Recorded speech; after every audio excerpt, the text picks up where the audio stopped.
Okay, hello, internet world. This is Norma Joe back again. My mic is a little high up. Okay, so I have the house myself for like fucking 5 seconds or some shit. So I'm gonna try and make an episode. All right, where was I? Okay, all the survivors are going completely insane. Without zombies to fight, drugs to do, or much else to entertain them, they have lapsed into a total orgy of regression. People are in the kitchen baking cookies, making forts, wearing full-body pajamas, playing with the dolls of themselves, coloring and not even bothering to stay in the lines. Oh no, and other weird shit like that. It sounds alright to me, you know. A group of people, including Curly, are all sitting around the radio and listening dreamily to JJ as the end of China Girl plays out. I used to listen to China Girl all the fucking time. Random survivor. Oh, I just love this radio program. Oh, his radio program. Curly. Yeah, tell the truth, I never turned in much before, but now I'm listening all the time. Yeah. JJ, and now all my very special little babies, we have a very special little surprise. Kazoo sound effect. For the next 5 minutes, we're gonna have open lines. That's right, call in wherever you are, and let old JJ know exactly what you'd like to hear. Random survivor. Ooh, let's call in. Random survivor number 2. Don't be ridiculous. All the phone lines are dead. Survivor number 1. Yeah, but this is the governor's mansion. I bet he's holding out. She gets up and goes over to the landline on the kitchen wall. JJ. Again, that number is 5. She dials in the number. It just says 5 and then a dash. She dials in the number as he recites it out. Everyone waits as the phone rings. Then it picks up.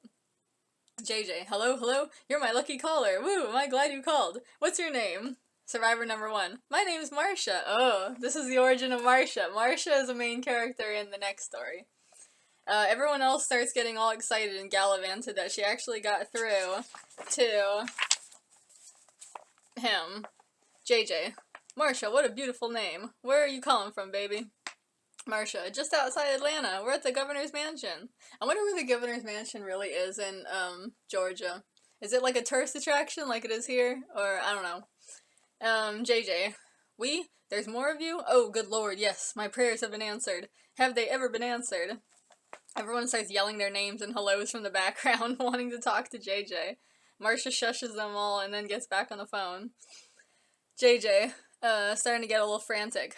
Hey, listen, you gotta do JJ a favor, alright? Come and get me, please. You gotta come get me. You don't know what it's like here. You don't know what I've been through. I don't even know how I'm alive right now, but I might not have much longer. I don't want to die like this. I want to live. I want to fucking live. Come get me. Suddenly the phone and the radio start going to static. Oh no! I mean, it's more like Marsha, fuck, the line's breaking up. JJ, can you hear me? Christ, for the love of God, say something. The radio goes to total static, and the phone line goes dead. Oh man! It was probably those fucking alligators. Marsha. Hello? Damn. She sighs and hangs up the phone. Everyone else goes, aww, of disappointment. Meanwhile, on the other side of the kitchen, we see Tyree playing chess by himself. Then, of course, Rusty comes creeping over, never giving Tyree a moment of peace. Rusty. Hey, what you doing? Tyree, just playing this game. Rusty. Oh, I love games. Can I play? Tyree. No, I'm practicing. It improves your mind.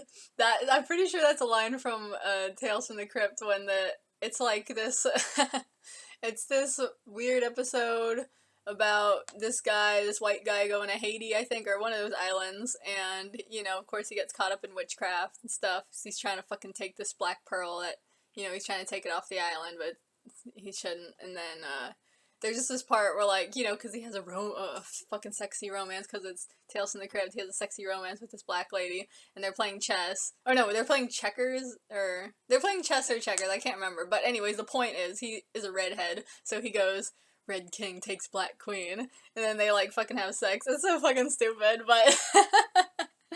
But yeah. Where was I? It improves your mind. Rusty. Well, I don't mind just watching. He sits down on the floor next to Tyree and takes a couple elastic bands off his wrists, tying up his hair in 2 short pigtails. I have to look at a picture of that character, see if I think his last name was Oberst, now that I think of it, but I don't remember his first name. Anyways, whatever, I'll have to look it up and see. I don't even know if his hair is long enough to do that, but all in all.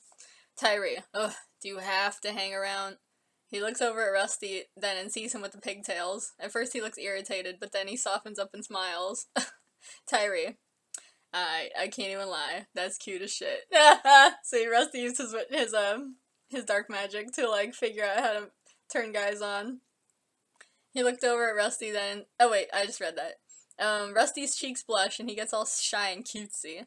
A little bit of Avi Satani plays in the background. I think that's that. You know? Aw, my kitty is right here. My little sleeping boy. Alright. Where was I? Meanwhile, we see Barbara carrying a plate with a little grilled cheese sandwich on it and a plastic cup of juice. She goes over to the pantry and knocks on the door. Barbara. Hello, Mr. Blake?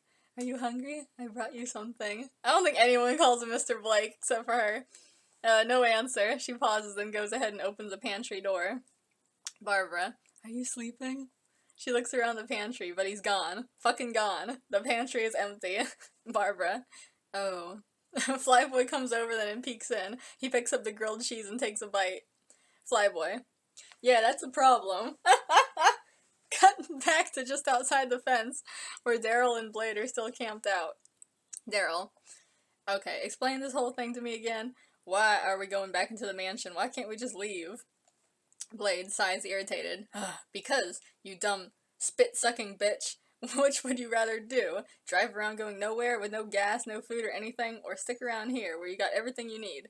Come on, be smart for once. Daryl. I don't think it's smart. Every time we go back there, we risk getting shot or some other shit. Let's just cut our losses and get the hell out of here. I think I'm not doing his voice. Doesn't he have a deeper voice? I'm not sure.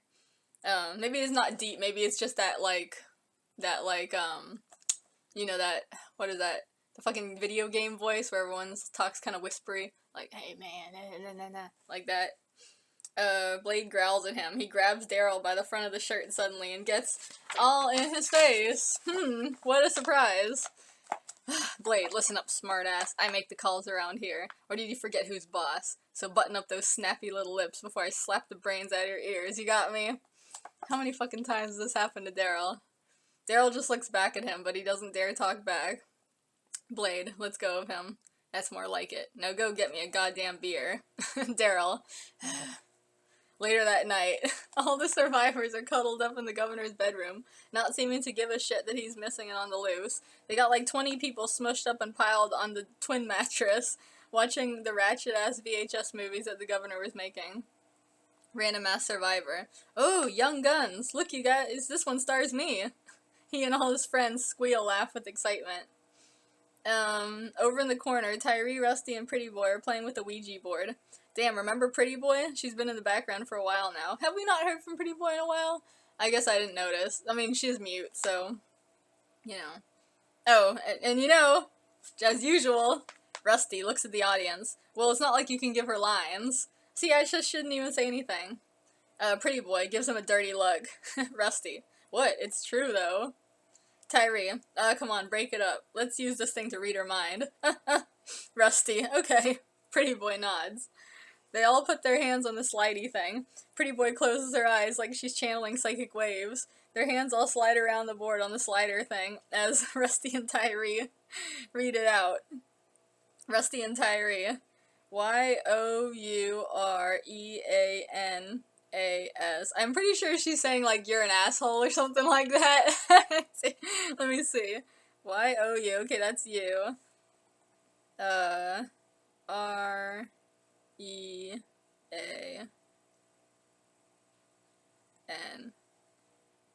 Wait.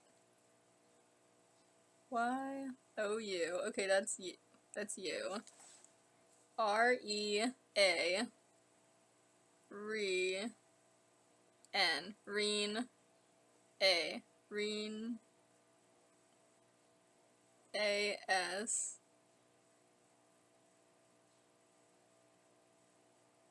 Anyway, I don't know. I'm sure she's, like, insulting them. Pan over to the other side of the room where Shane is talking to Rick. Shane, come on, man, don't go out. Stay here with me and Curly. We ain't been apart long enough? Rick rolls eyes. Man, just relax. I gotta get out of this room for like 10 minutes. I'm suffocating in here. Shane, that's what my daddy said right before he walked out on my family. Awkward pause. Shane, embarrassed. Sorry, that kind of just came out. I mean, hey, they're married, so. Rick, anyway, I'll be fine. Rick, Shane, yeah, okay. But ever since little Miss Ava Braun hit me with that woo-woo juice, I've been having a bad feeling. At least bring something to protect yourself. Shane hands Rick the Doc's hunting rifle. See, now it says rifle, not shotgun. It's, like, corrected. Shane, take this. It's loaded. Rick, okay.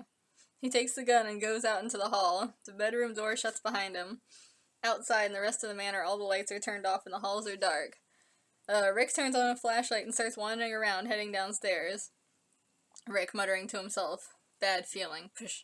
Yeah, I'm sure. It's called side effects, dummy. Ain't you never seen a late-night TV ad? All the drugs give you bad feelings. He straightens his shirt. Well, that's why I'm sheriff and you're deputy. Just then he hears a scampering sound from down the hall, and he stops and looks around.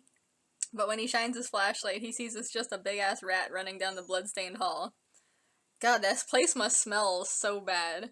But, you know, everyone was blasted up until just now, so maybe they don't care? I don't know. Or maybe they're just like, you know, they're all shell-shocked. It's just their world now. Anyways, Rick, phew, scared me. The rat picks up a severed finger and runs away with it. Rick wanders around the first floor level, around the main hall.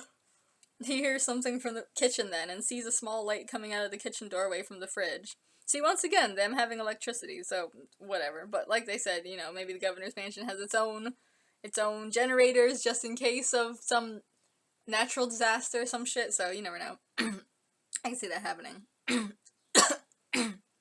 Rick rolls eyes. See, now we got rats. These dumbass Cadburians don't know how to do nothing right. He heads down towards the kitchen. Suddenly Barbara appears out of the shadows, coming towards him. Barbara's such a weird character. Rick, what are you doing here? Barbara, whispering. Gothitchka and me went looking for the governor. Rick, who's Gothitchka? Barbara, the goth chick. Didn't you get to know anyone around here? Rick, of course. Ugh, why are you looking for that creep? He's dangerous. Barbara, I don't think he's really so bad. What if he's hurt somewhere and scared? Rick rolls eyes. Girl, you a little bit too nice. He looks around. So where's your goth friend? Barbara, we split up. She's probably already back upstairs by now. Well, see you. Yeah, that's fucking smart. Just split up. Okay. She turns to leave, but then stops and looks back. Barbara, be careful. There's a huge rat in the kitchen. Rick tilts head. How big? Barbara, oh, it was big. Rick, like an opossum? Barbara, I don't know. It was creepy, though. Well, see ya. She walks away. Rick, a possum in the house, huh? Possums are cute, though. I want to get a possum tattoo. I ought to go get Carl. Long as we're stuck here, I might as well teach the boy to skin. Which is ironic, since that's what, what's his name, Rose, said he was gonna do to Carl. Okay, wait, I might as well teach the boy to skin. We can make Curly a neck warmer, that's what he said. Gross. He creeps over to the kitchen doorway, hearing movement from inside. He gets the rifle ready to shoot. Rick, here, possum. He rounds the kitchen doorway and steps in. But of course he doesn't see any opossum there. Instead it's Blade, standing by the open fridge, machete in hand and drinking a beer. See, he didn't do anything to Barbara. I guess he just figured, like, she's such a pacifist or whatever. He's just like, whatever, maybe, I don't know. And drinking a beer. When he sees Rick there, he spits out the beer in surprise. Rick quickly shoots at him, not knowing that the rifle holds darts and not bullets. The dart hits Blade right in the ribs, and for a moment he seems stunned. Then he throws his beer can on the ground and pulls off his leather jacket, and we see that the dart stuck in his gun holster and hasn't touched his body. Yeah, he has one of those, like, you know, where the guns are, like, right here and stuff. He yanks out the dart and throws that down, too, and growls at Rick. Blade points at him. You're dead, 5-0. Why is Cop 5-0? I know it has to do with code language, like radio code language, but I don't know, whatever. Panicking, Rick pulls the trigger. I wonder if firemen and paramedics have their own number, too. Is that a thing, or it's just cops? You know, I don't know. I've never thought of that until just now. Okay, panicking, Rick pulls the trigger again, but the gun is empty. Yeah, he only... Rick. Only one? Only one? Come on, that ain't even fair. He tosses the rifle aside and runs for his life, as Blade chases after him with the machete, like the killer he is. They go running into the first floor labyrinth of halls, the twisted maze. Yeah, that's the thing, is like, the way I'd imagine the mansion is like kind of weird. It's like basically downstairs, you know, you first walk in, there's like the main hall, it's like the big lobby. Then on like one side there's the kitchen, and like it's like a big kitchen pantry and, you know, preparation food room and everything. And then on the other side is kind of like the big meeting room, like when they first entered the mansion, you know, and remember they had that big dinner. I guess that's like the dining room slash like meeting room, you know, and stuff over there. And then like straight ahead there's like at the end of the lobby, like big hall thing, there's like a stairway going up, and then there's like the veranda around the stairs and like a bunch of rooms up there, like in a circle basically.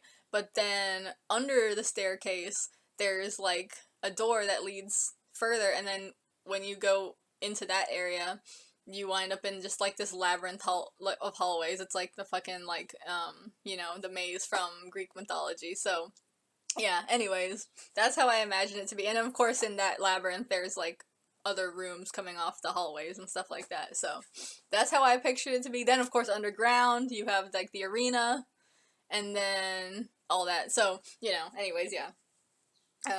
And the cellar and everything, of course, is down there too. Penny has her cellar where she fucking hacks people up with her little spade. I think that's everything. Then, you know, they've got inner room, like, they've got yards, outdoor space and shit like that. Anyways, where was I? Okay, where was I? Blade chases after him with the machete, like the killer he is. They go running into the first floor labyrinth of halls, a twisted maze.